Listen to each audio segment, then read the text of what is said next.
Imagina un niño de orfanato viviendo en diferentes casas de hogar. Aprender a dormir en una cama que no era suya, comer en una mesa donde nadie te pertenece, crecer entre extraños. Y en ese entorno donde lo más fácil habría sido rendirse, él hizo algo distinto. Leer todo lo que encontraba. Las bibliotecas fueron sus casas de verdad, los libros sus compañeros más constantes. Hoy te cuento la vida de uno de los maestros espirituales más influyentes del siglo XX, un hombre que nació sin nada y que aún así lo tuvo todo.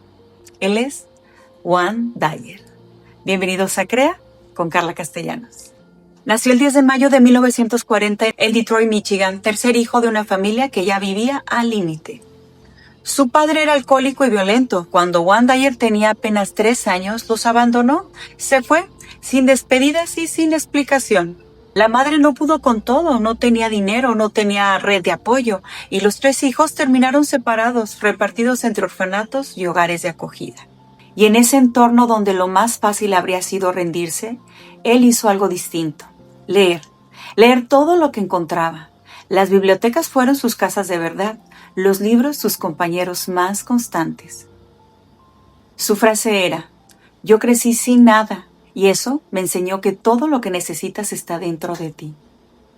A los 8 años ya trabajaba, repartía periódicos, cortaba el pasto de los vecinos, hacía lo que fuera para tener algo de dinero.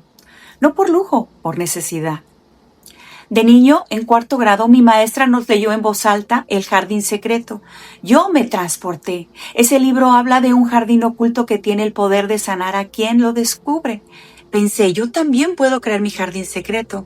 Un lugar dentro de mí donde nadie pueda hacerme daño, comentó Wayne Dyer. Esa idea que existe un lugar interno inviolable, un espacio propio donde la realidad exterior no puede entrar, se convertiría en el núcleo filosófico de toda su obra posterior.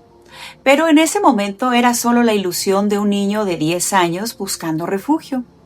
Él decía, tuve una infancia difícil, pero no la uso como excusa, la uso como combustible. Todo lo que me faltó de niño me enseñó exactamente lo que más necesitaba aprender, que somos más que nuestras circunstancias. A los 10 años su madre pudo reunirlos de nuevo. Volvieron a vivir juntos en Detroit, pero los años sin ella, los años de orfanato, ya habían moldeado algo en él que no desaparecería. Un hambre enorme de entender el mundo y de entenderse a sí mismo. Terminó la preparatoria, se alistó a la Marina y cuando volvió entró a la universidad. Wayne Dyer se doctoró en consejería educativa en la universidad y luego casi de inmediato empezó a enseñar. Primero en las escuelas secundarias, luego en universidades.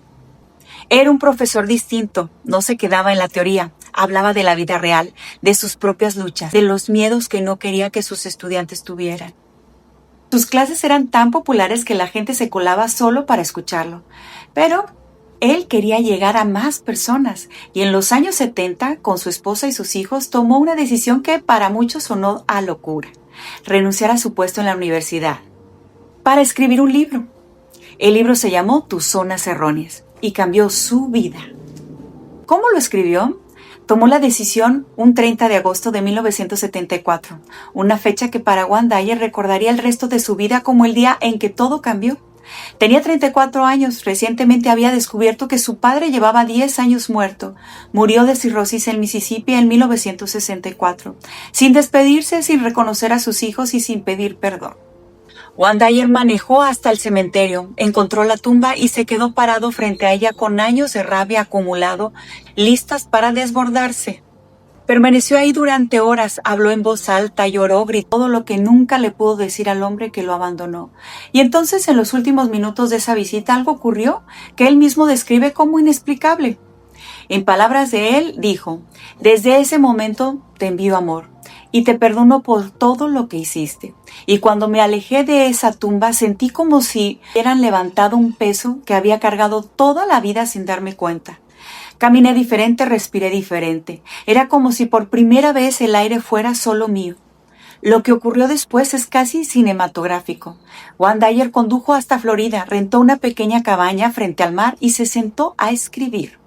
Y en solo 14 días redactó íntegramente el libro que cambiaría su vida y la de millones de personas, Tus zonas erróneas. Regálate leer ese libro. 14 días después de años de bloqueo, después de esa única visita a una tumba en Mississippi, ¿coincidencia? Juan Dyer nunca lo creyó así. Él lo llamó la prueba viviente del poder del perdón. Dyer comentó: todo lo que yo tengo, todo lo que logré, todo lo que soy, todo comenzó el día en que perdoné a mi padre. No lo hice por él, lo hice por mí. El perdón no excusa el pasado, te libera del presente para que puedas crear el futuro. Tus zonas erróneas fue publicado en 1976. La primera impresión fue de apenas 3,000 ejemplares, o sea, nada. Para el mundo editorial era un libro más de un desconocido profesor universitario. Hizo algo que en la historia del autodesarrollo es ya legendario: renunció a su puesto de profesor, rechazando incluso una oferta de tenencia vitalicia que muy pocos académicos logran, y llenó el maletero de su coche con cajas de libros y se fue a recorrer los Estados Unidos. Eso es querer cumplir tus sueños. Solo, sin editorial detrás, sin presupuesto de marketing. Solo Juan Dyer, su coche y miles de copias de libros. Visitaba librerías hablando en programas de radio locales de madrugada, se presentaba en eventos comunitarios, les pedía a cualquier emisora que lo escuchara media hora de su tiempo y hablaba. Con la misma pasión, la misma energía, sin importar si había 2 personas o 200. Y el libro llegó a la televisión nacional. Fue invitado al programa de Johnny Carson, The Tonight Show. Lo que siguió fue una explosión. Tus zonas erróneas permaneció 64 semanas consecutivas en la lista de los bestsellers del New York Times. Es uno de los libros más vendidos en todos los tiempos. ¿Y qué decía ese libro que resonó tan profundamente con tanta gente? En esencia, Juan Dyer argumentaba que la mayoría del sufrimiento humano no viene de lo que nos pasa, sino de patrones mentales autodestructivos que adoptamos sin darnos cuenta. La necesidad de aprobación ajena, la culpa por el pasado, la preocupación por el futuro. Y proponía algo radicalmente simple: hacerte responsable al 100% de tus emociones. Porque si tú no controlas cómo te sientes, entonces cualquier persona o circunstancia puede hacerlo por ti. El éxito de tus zonas erróneas le abrió las puertas de todo. El psicólogo fue cediendo espacio al filósofo espiritual. Empezó a estudiar el taoísmo y también las tradiciones de la India y muchos más. Y el resultado fueron libros que mezclaba psicología occidental con sabiduría oriental de una manera accesible y profundamente práctica. El poder de la intención en 2004, Inspiración en 2006 y muchos más que te invito a explorar. No dejes que los planes que tienes para ti sean más importantes que tú mismo. No dejes que el miedo a fracasar sea más grande que el deseo de vivir plenamente. Y sobre todo, cuando te mires al espejo, no veas al pasado, mira a quien decides ser hoy. Dyer tenía algo distinto, no solo enseñaba motivación, enseñaba conciencia. Podía hablar de psicología y de espiritualidad, de ego y del alma, de disciplina y de amor.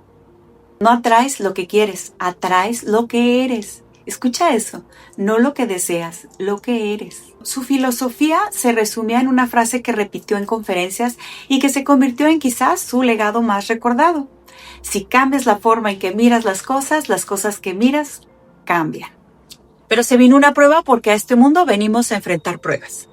Fue diagnosticado con leucemia crónica, un cáncer de lento desarrollo que afecta principalmente a adultos mayores, sin tratamiento convencional conocido en sus etapas tempranas.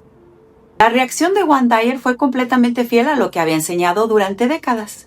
No se paralizó y no negó la realidad, pero tampoco aceptó el pronóstico como destino. En una entrevista con Oprah que generó mucha controversia, él comentó haber buscado tratamiento con el sanador brasileño, quien le dio terapia a la distancia. La ciencia médica rechaza este tipo de intervenciones como sin sustento, pero Juan Dyer describió haberse sentido transformado después del proceso. Retomó 3 horas diarias de ejercicio físico, practicó meditación profunda y dejó de hacer seguimiento obsesivo a sus niveles sanguíneos y se curó de leucemia. Decía: la vida no es una enfermedad terminal de la que hay que huir, es una experiencia sagrada que hay que vivir completamente. No me importa qué dice mi historia clínica, lo que me importa es desde dónde estoy eligiendo vivir hoy. Vivió sus últimos años en Hawái, se despertaba antes del amanecer, escribía mirando el mar. Su familia confirmaría después que al morir el 29 de agosto del 2015, la causa no fue leucemia. cuyos resultados habían regresado limpios, sino un ataque al corazón. Murió en paz en su casa mientras dormía a los 75 años. Su hija tomó una foto mientras se esparcían sus cenizas y en esa foto, en el reflejo de la luz sobre el agua, aparece lo que muchos describen como su rostro. La familia lo interpretó como su última enseñanza, que la energía no desaparece, se transforma. Nadie es responsable de cómo te sientes excepto tú. Tus emociones son tu elección siempre. La trampa de la aprobación.